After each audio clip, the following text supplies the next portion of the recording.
মনে করেছিলাম যে ম্যাডাম অন্তত জীবিত থাক, সুস্থ থাক, কিন্তু আমাদের ভাগ্য হলো না নির্বাচনটা দেখে যায়। এটা আমাদের আশা ছিল, কিন্তু সেটাও আমরা পারলাম না, তাকে রক্ষা করতে পারলাম না। নিয়তি আল্লাহ যখন হুকুম দিতে তার সেই ফল হবে। আমরা আজকে আসছি তার জন্য দোয়া করতে। আপনারা দোয়া করেন, তিনি অনেক কাজ করেছেন এদেশের মাস্টারদের জন্য। 100% শিক্ষা, খাদ্য বিনিময় শিক্ষা, রাস্তাঘাট, কালভার্ট, ব্রিজ সহ অন্যান্য কাজ যেগুলো করার দরকার ছিল সেগুলো করতে।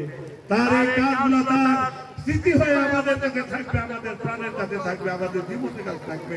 আমরা যতদিন বেঁচে থাকবো তার এই কাজগুলা, তার এই আপসহীন নেত্রীর কথা আমাদের জীবনে ভুলার কথা হবে না, ভুলবো না আমরা।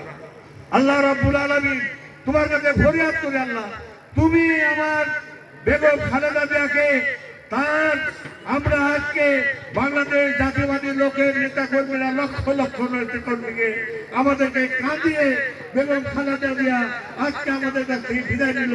আল্লাহ রাব্বুল আলামিন তার গুনাহ মাফ করো, তাকে বেহেশত নসিব করো। আল্লাহ তোমার কাছে চাই ফরিয়াদ। আমরা আবারও আপনাদের কাছে আজকে ফরিয়াদ, তার এক ক্ষেত্রে সন্তান ছেলে আগামী দলের চেয়ারপারসন তারেক রহমান সাহেব আগামী দিন বাংলাদেশ জাতীয়বাদী দলের নেতৃত্ব দিবে। আপনারা যদি তাকে সবাই ভোট দেন, তাহলে অবশ্যই ধানের শীষে ভোট দিলে আগামী দিন তিনি এই দেশের প্রধানমন্ত্রী হবে। অতএব জিয়াউর রহমানের সন্তান জিয়াউর রহমান এই দেশের মানুষের জন্য অনেক কাজ করছে। তার সন্তানকে আপনারা আমরা সবাই মানে নিয়ে দলের চেয়ারপারসন হিসাবে তাকে আগামী দায়িত্ব দিবে।